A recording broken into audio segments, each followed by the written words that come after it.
grab your popcorn, kick back and relax, because it is in fact time for some more carnage.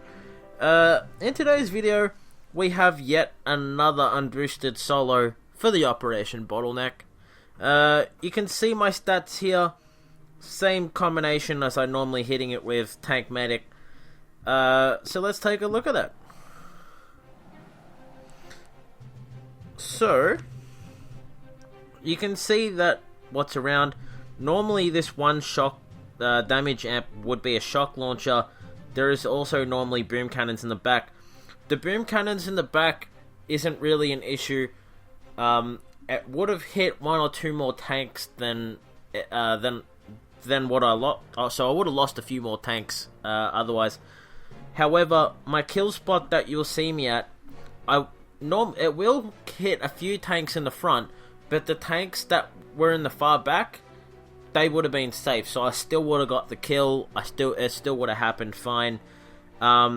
If this damage amp was a shock launcher, that would have been fine too.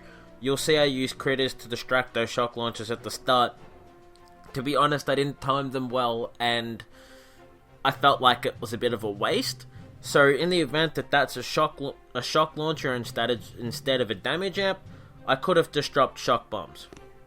I could have just shocked that and then critted the cannons at the back there, and that would have actually distracted the boom cannons in the back had they been boom cannons. So maybe that would have been a little bit more efficient. But anyway, I'm just telling you guys that in case you get a bit of a different layout. For understandable reasons, I can't attack every layout because it'll just take forever to get them all and get the solos for each one. So you can see that I have been dropping critters. I had to flare just so I can regroup all my guys. Luckily, having 15 medics means they can out-heal those rockets. And there's only a couple shooting at me at one time, so that makes life a lot easier. I did take out the boom mines at the start, so that's not an issue. You can see I shocked that time because my critters were too expensive at this point. I feel like had I shocked from the very beginning, my tanks would have got up there much sooner, and if I had timed my flare back a little bit better, I feel like I could have done a lot sooner. And right now, no. Thought my tanks were going to get that kill a little quicker. Come on, kill it. Kill the shock launcher. You know you can do it. Come on. Alright, there we go. So now you can see I've dropped critters on those boom mines. I placed that so bad. I probably should have placed the critters a little closer to the cannon, so only a couple of the critters actually hit the boom mines. I wouldn't have lost my entire crate from 3 mines. That was a bit stupid. But I didn't want to risk it.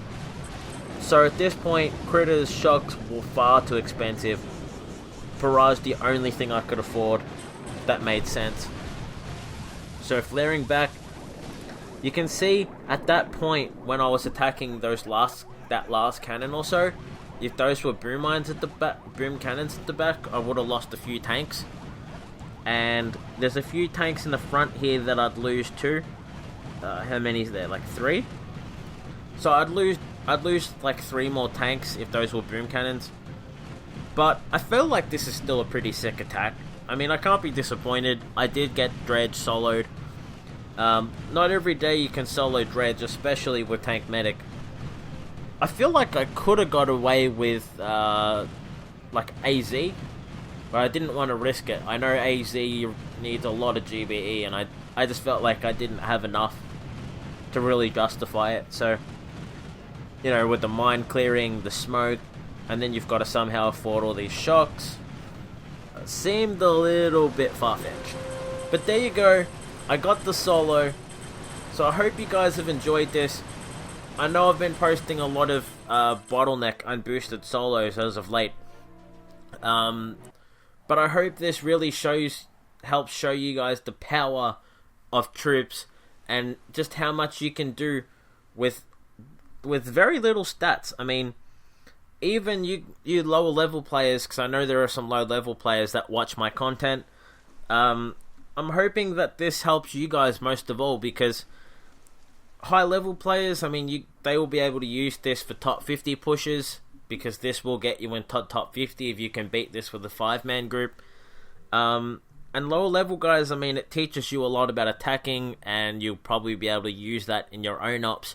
Even if your troops are a few levels lower, you should still be able to do some serious work with these strategies. So I hope you guys have enjoyed the video. If you did, let me know what you thought down below. If it helped, let me know. And anyway, I'll see you guys in the next one.